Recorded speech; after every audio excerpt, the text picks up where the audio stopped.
Hey everyone, welcome back to scotTRANS. It's Friday, so I am Ollie, and I'm going to talk to you about accessing non-trans healthcare as a trans person.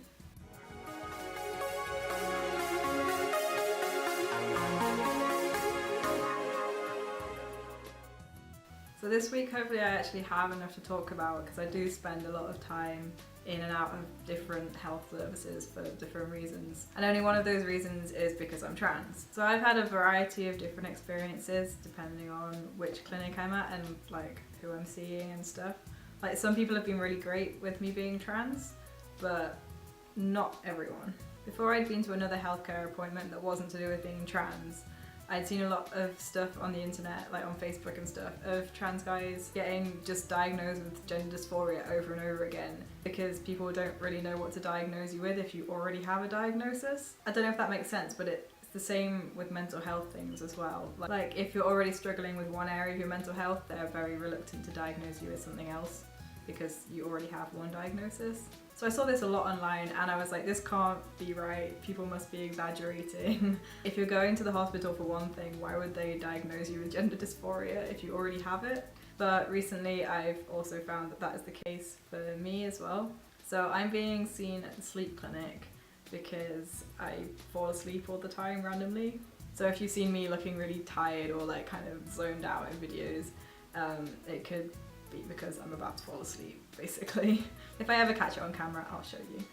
But yeah, so my mum and my GP referred me to the sleep clinic because they thought I had narcolepsy. Narcolepsy is when you can fall asleep randomly, your body just needs more energy and you can't control when you fall asleep, you just do.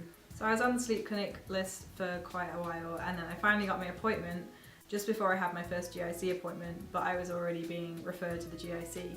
So the sleep clinic knew I was trans. And basically their diagnosis for me was I fall asleep all the time because of my gender dysphoria. Now that sounds like completely ridiculous, but that is what they said. They said I have gender dysphoria, so I have anxiety, so it's a coping mechanism for when I'm feeling anxious. Which kind of makes sense, apart from the fact that I fall asleep in my own home and when I'm around with friends and people that I don't feel anxious around. For me, I don't feel like that is a fitting diagnosis, but they asked me to fill out sleep diaries and stuff and then go back to them several months later, which I did, and they said exactly the same thing again. I don't think I'm ever going to get a diagnosis of narcolepsy or whatever sleep disorder I have. Sorry, I just got my new camera, so I'm trying it out and I'm not quite figured out the white balance yet. Is that better? Don't know.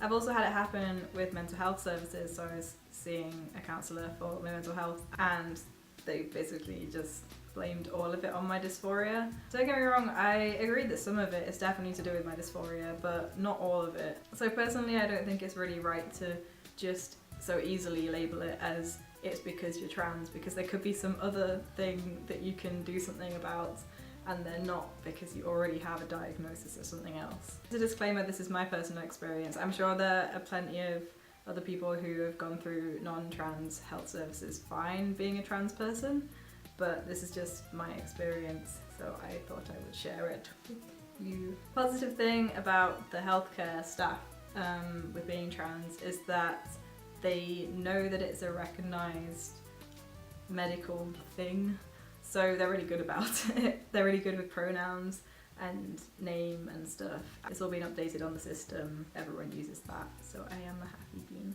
One thing that I'm a bit nervous about is having to go for smear tests. Because I have got a diagnosis of PCOS, which I think I mentioned in another video, it means that I have to have more regular smear tests than the average AFAB person. And like Ethan said, I imagine it's going to be pretty dysphoria inducing. I've not had one to date, but for the future it doesn't sound something that I would be very keen on. No thank you. The reason I bring this up is because my GP advised me that because I have PCOS I'll have to go more regularly, but also because in the future on my medical records I'll be labelled as male and I have a male Chi number, NHS number thingy. They won't automatically call me to have a smear test, so I have to arrange them myself. which is fine, but it just means no one will remind me to. I just need to go myself, and I might get some dodgy looks questioning about why a guy is going for a smear test. Some more awareness about trans people would be good in the kind of just general medical community. Lots of people are trained in it, but it's not a necessity to be trained in it. Even if it's just basic training, that'd be great, just so that people aren't questioned for getting smear tests if they're a guy. Be trained, please, and thanks. Why did my camera just stop recording? Well, I'm gonna end the video there anyway, because that's about all I have to say on this topic. If you have any similar experiences, let me hear about them in the comments below, and I'll try and respond to them as soon as I see them, because you guys are cool and you make me smile. So until next time, I hope you all have a lovely week, and I'll see you next Friday. Bye!